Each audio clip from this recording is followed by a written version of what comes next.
Bonjour à tous les auditeurs et auditrices de vipradioonline.fr, ici Jérôme pour ce podcast radio Un jour à Cannes sur le 76e Festival de Cannes depuis le Palais des Festivals. Nous sommes aujourd'hui le dernier jour de cette 76e édition, samedi 27 mai 2023. Alors, juste une info, c'est une info qui est arrivée hier soir puisque c'était après notre podcast. Le palmarès Un certain regard 2023 a été dévoilé avec 20 longs métrages dans la sélection, dont 8 premiers films qui couraient également pour la Caméra d'Or. Présidé par l'acteur américain John C. Reilly, le jury était composé de la réalisatrice et scénariste française Alice Winocourt, l'actrice allemande Paula Beer, le réalisateur et producteur franco-cambodgien David Chou et l'actrice belge Émilie Dequesne. Un certain regard 2023 qui s'est donc achevé hier, vendredi 26 mai, en beauté avec la projection du film Une nuit d'Alex Lutz, qui d'ailleurs partageait l'affiche avec Karine Viard.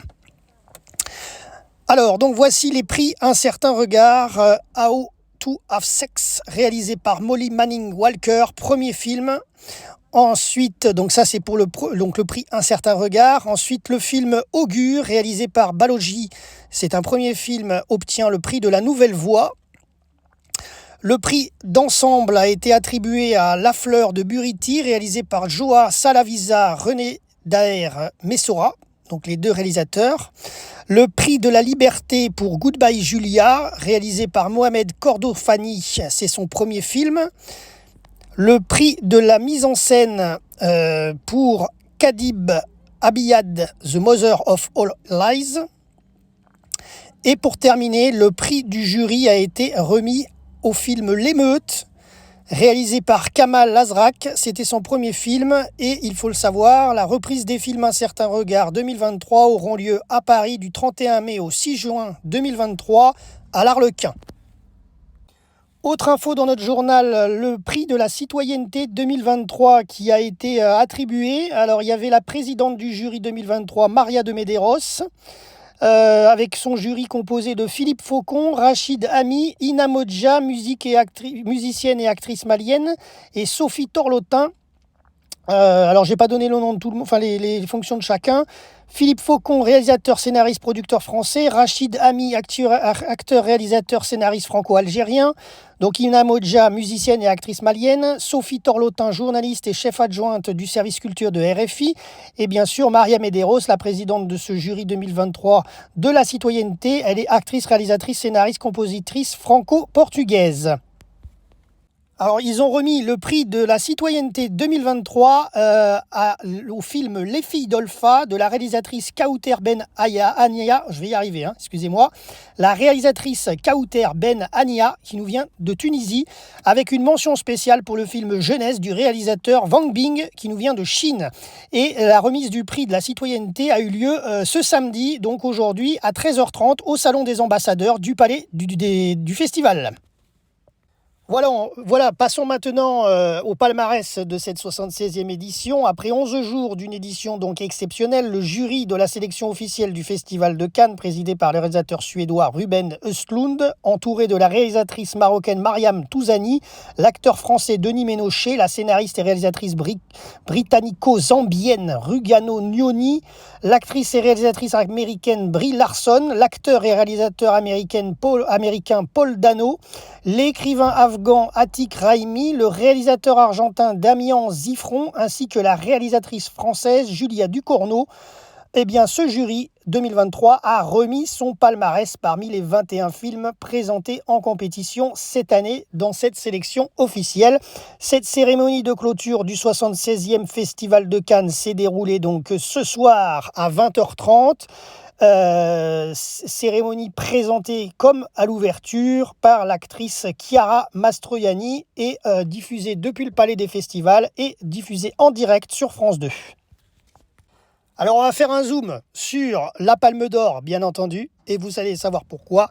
Alors la Palme d'Or est revenue au film Anatomie d'une chute, qui a donc été présenté lundi, enfin ça avait été présenté dimanche dernier, le 21 mai, en projection officielle au Palais des Festivals, au Grand Auditorium Lumière. Et nous, l'équipe RVPB, nous étions présents à cette conférence de presse le lendemain, le lundi 22 mai.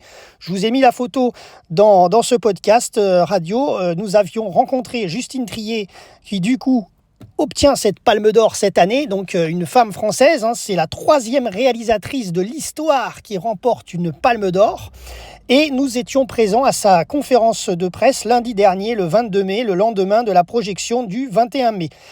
Justine Triet, justement, dans ce film Anatomie d'une chute, qui est donc remporte cette Palme d'Or 2023 du 76e Festival de Cannes, met en scène le procès de Sandra, accusée du meurtre de son mari, décédé 1 an plus tôt, dans leur maison isolée à la montagne. Leur fils malvoyant assiste à ce procès où il voit le couple de ses parents disséqué en public. Voilà, c'est le synopsis du film.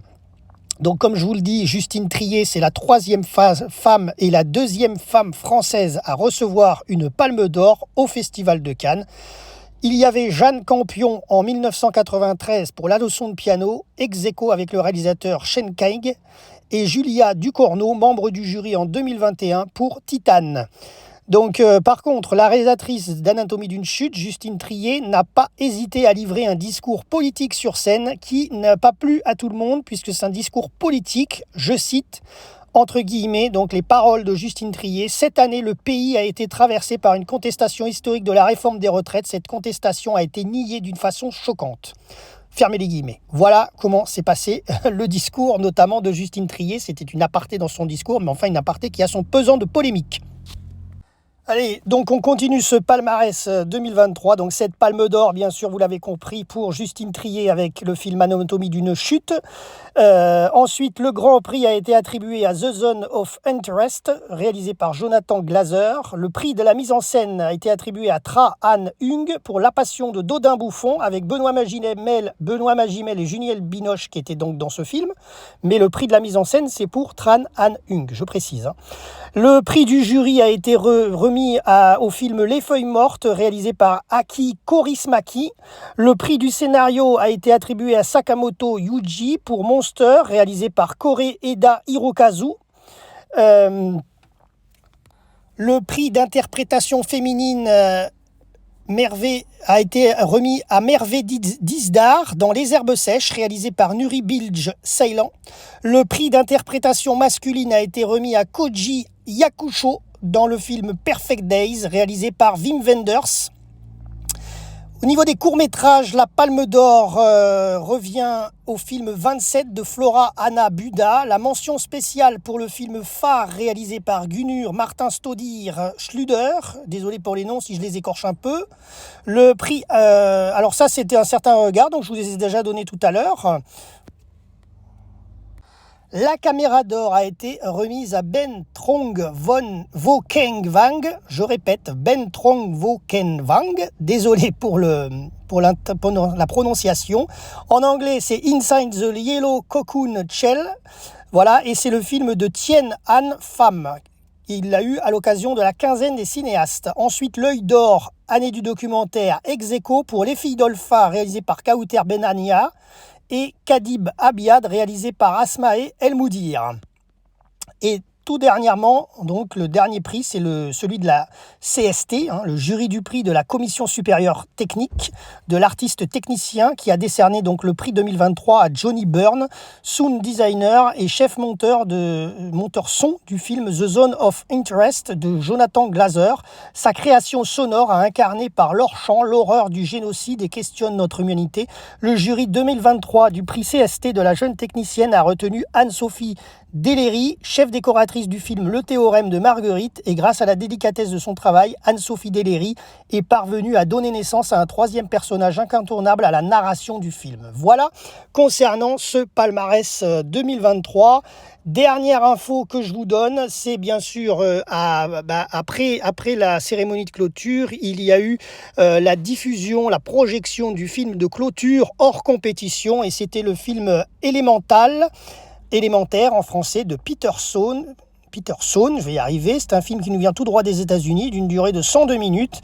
Et attention, c'était donc un film, d'animation, puisque c'était un film dessin animé qui nous vient directement de Pixar et Disney. Voilà. Élémentaire nous embarque donc à Element City, où le feu, l'eau, la terre et l'air vivent en parfaite harmonie. C'est ici que résident Flamme, une jeune femme vive d'esprit et au caractère bien trempé, et Flack, un garçon sentimental et plutôt suiveur dans l'âme. L'amitié qu'ils se portent remet en question les croyances de Flamme sur le monde dans lequel ils vivent. Voilà. Et d'ailleurs, au casting, nous avons dans les voix de ce film, de ce dessin animé, entre guillemets, Pixar, Disney, nous avons Mamoudou Ati, Léa Lewis, Adèle Exarchopoulos et Vincent Lacoste pour les voix. Et nous terminons cette chronique Un jour à Cannes, bien sûr, avec le cinéma de la plage. C'était donc à 21h30, samedi soir, 27 mai, avec la dernière projection du dernier film Sur la Croisette, donc pour le public, Alberto Express de Arthur Joffé, film français de 1990, 1h32 minutes. Pleine de tendresse et de poésie, une œuvre tonitruante menée à un train d'enfer sur la paternité entre l'Italie et la France, avec Sergio Castellitto dans un de ses meilleurs rôles, émouvant, tendre et dans la plus pure tradition de la comédie italienne, en présence de qui? Du réalisateur Arthur Joffé. Voilà pour cette 76e édition du Festival de Cannes 2023 qui s'est donc achevée ce soir sur la Croisette à Cannes. C'était Jérôme pour RVPB, vipradioonline.fr pour vous servir durant ces 11 jours, c'est quasiment 12 jours. Voilà, merci à tous de nous avoir suivis, chers auditeurs et auditrices de Vip Radio. Et bien sûr, à très bientôt pour de prochains reportages sur notre antenne radio numérique.